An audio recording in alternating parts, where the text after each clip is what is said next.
So I'm going to walk through a homework problem similar to number 24. And this is going to emphasize quite a few of the concepts in this chapter about accounts receivable and merchandisers as both purchasers or buyers and sellers. So as we look at this information, we have two companies here, Faro Company and Riverbed Company.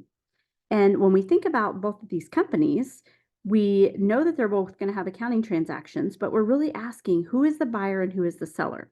And that's important because the buyer is not going to recognize any revenue.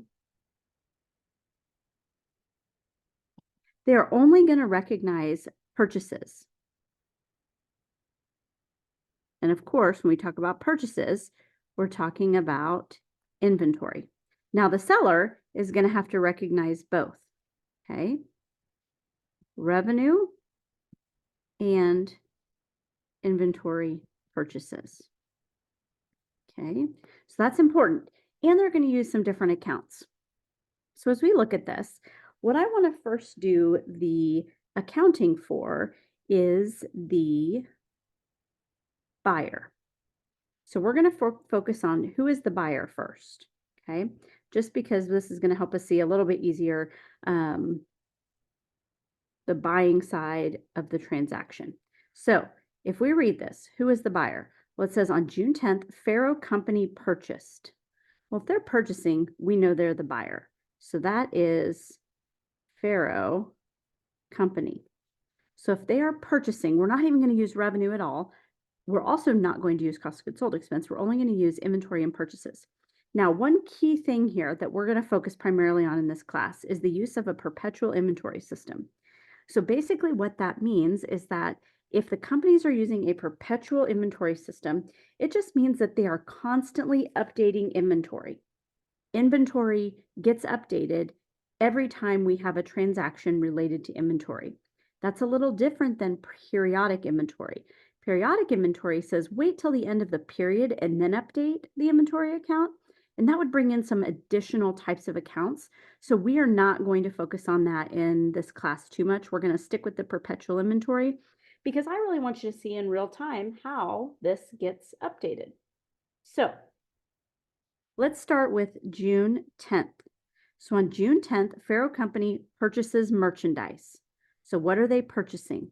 They're purchasing inventory. So we are going to increase our inventory by $7,450.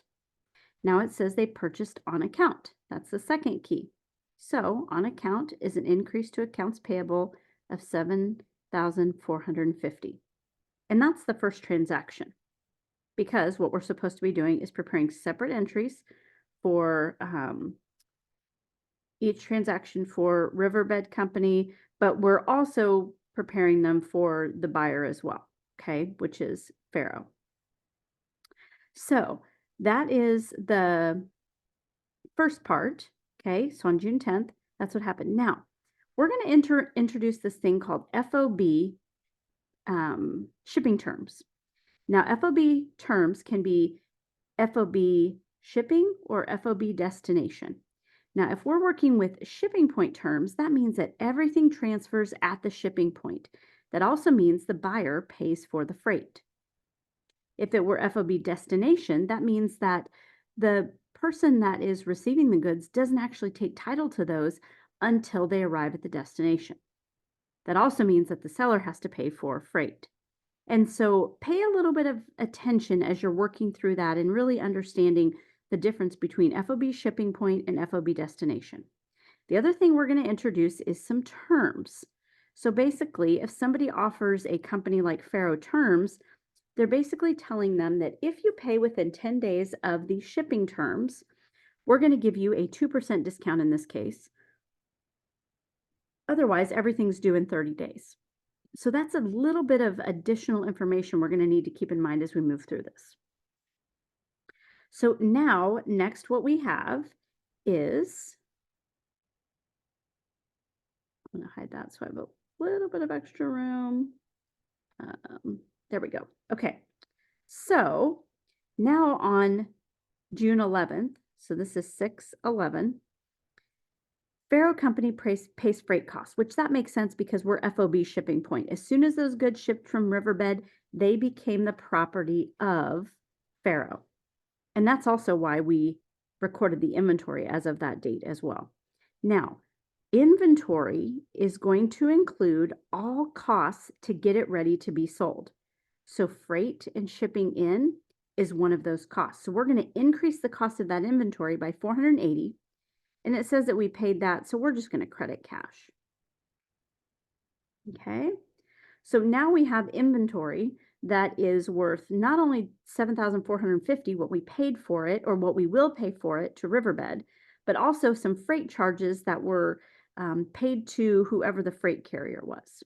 Okay, now on June 12th, we have a transaction where it says goods totaling $650 are returned to Riverbed for credit. Okay, now remember, they purchased on account, so they haven't paid for this yet. And so if you think about the AP account, originally we bought $74.50. Now we're returning $650. So the balance now that we owe after this transaction is going to be $6,800. And how that looks is a debit to AP of $650. But what are they returning? Well, they're returning inventory, and they don't have that inventory anymore. So we want to reduce the inventory by $650. Okay, this number is going to be important here in just a minute. So that gets us to June 12th. Now it says finally on June 19th that Faro pays Riverbed in full less the purchase discount. Well, since they're paying within 10 days of this original purchase, they get to take advantage of that discount. Well, when we use perpetual inventory, what we do is we actually update the inventory value for that discount. And this is what it looks like. So we are going to have to debit accounts payable because they're paying that off. They're paying off $6,800. Okay. That's what we take out of accounts payable because that's no longer owed. Now, the cash, though, is the difference because we are getting, if this was a 210 discount, that means we get 2% off. So what does that look like? Well, if I take 6,800 times 0.02%, I am going to save $136. So when I make my payment of cash, I'm going to have to subtract that. But how do I make this balance?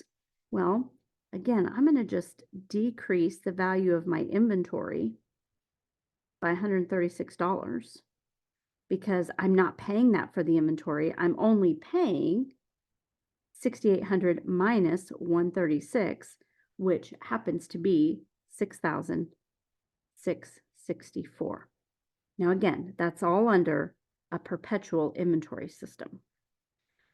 So that's some of the information on how to record for the buyer. Our last video is going to be how do we record for the seller?